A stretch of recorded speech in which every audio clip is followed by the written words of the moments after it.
Will the tensions between China and the US reverse the 2019 rally? We look at the midweek review for May 7th, 2019. This is Agustin Hernandez. Before we begin, the opinions voiced in this material are for general information only. All performance reference is historical and is no guarantee of future results.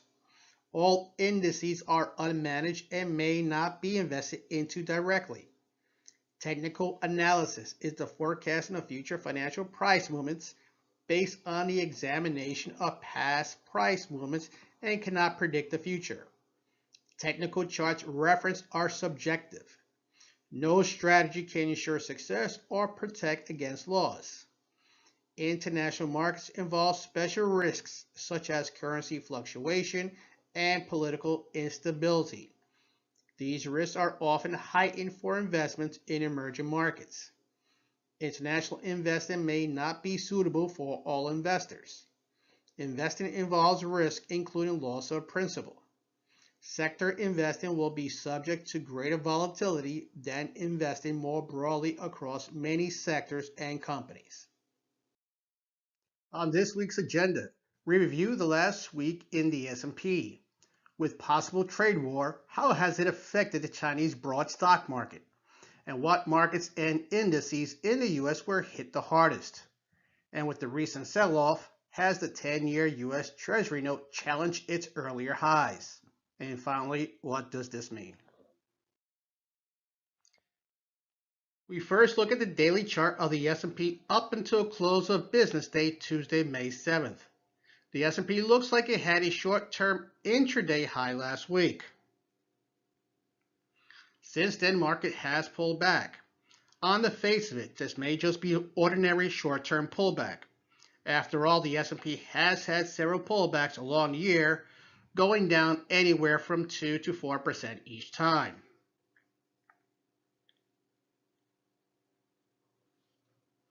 Now, will this be different with the possibility of trade tariffs increasing? As of this video, it is too soon to know. But for now, this looks like an ordinary pullback. Short-term momentum has struggled to gain strength, and now with the pullback, it has put momentum on the negative side. So for now, the S&P has respected the 50-day moving average, and we have seen several pullbacks before. But this is normal headwinds during a stage 1 bullish run. Now, with the possibility of the U.S. increasing tariffs on China, how has it affected the Dow Jones China broad stock market? Well, the results have not been good. On Monday, after a weekend tweet by President Trump, this index dropped more than 6%. On Tuesday, there was a brief recovery, but the damage was already done.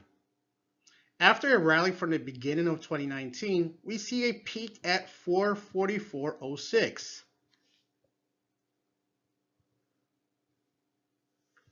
After that, a pullback started and was exacerbated by the possible tariffs that were tweeted. Regarding momentum, we see it beginning to get weak early in March. Price was still able to fight up, and eventually momentum went back to green for the final push higher. Since then, there has been a month in negative momentum.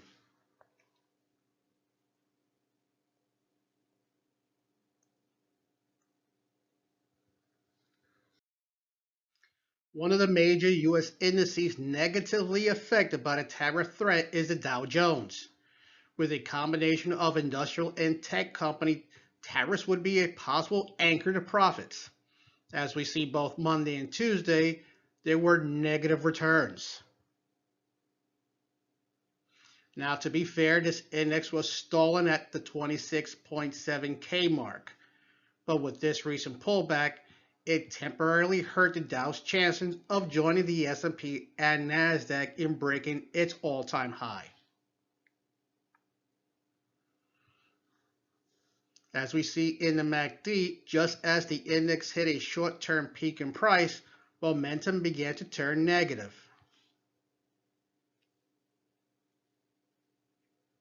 Now let's see if there will finally be a trade deal or no deal and possibly witness more negative momentum and downward price pressure. I will focus now on the semiconductor group. The chip industry is one of the largest sources of export dollars, so any tariff war would possibly hurt profits. So this group has suffered a bit after the close of business day last Friday.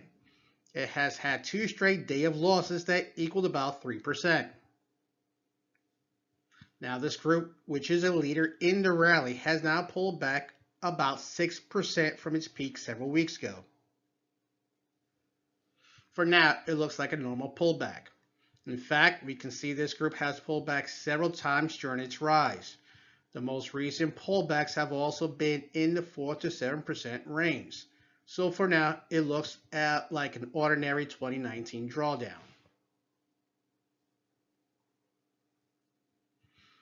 But past events do not guarantee that a pullback will stop around 7%.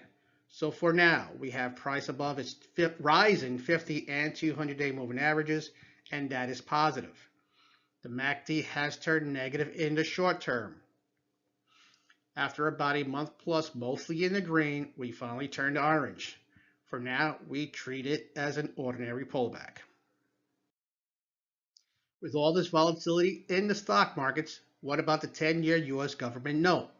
After a pullback and pause, this government note is trying to begin a new rally that can get above its old high, which was set in late March.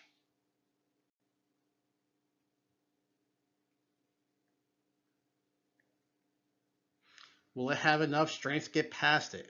We shall know soon. Now the MACD itself has just turned green, but this index has been negative for about a month. Will it finally get to start a new positive move like it experienced in March? With the possible good or bad news over the weekend, we don't know, but we shall know soon. After the U.S. markets rallied on Friday, after a stronger than expected jobs report, President Trump tweeted that he may impose strong tariffs on China by this Friday. That sent the global equity markets in a sell-off both Monday and Tuesday. For now, this is just a news-driven event reaction. One both China and the US will be meeting, so any positive outcome and we may see the knee-jerk negative reaction reversed. So for now, it's just a pullback. As stated in my previous video, the S&P is in a stage 1 bullish rally. During this phase, there is volatility and choppiness as markets are trying to allay negative sentiment. Nothing has changed long-term technically to have changed that yet. For now, we are dealing with a fear of a possible trade war, and the key is possible as a deal could also be struck. So for now, the S&P keeps in a stage 1 rally. We will know more over the weekend. Thank you for viewing my video. Please like and subscribe to my channel for future videos. Also follow me on Twitter at my handle HRSNYC.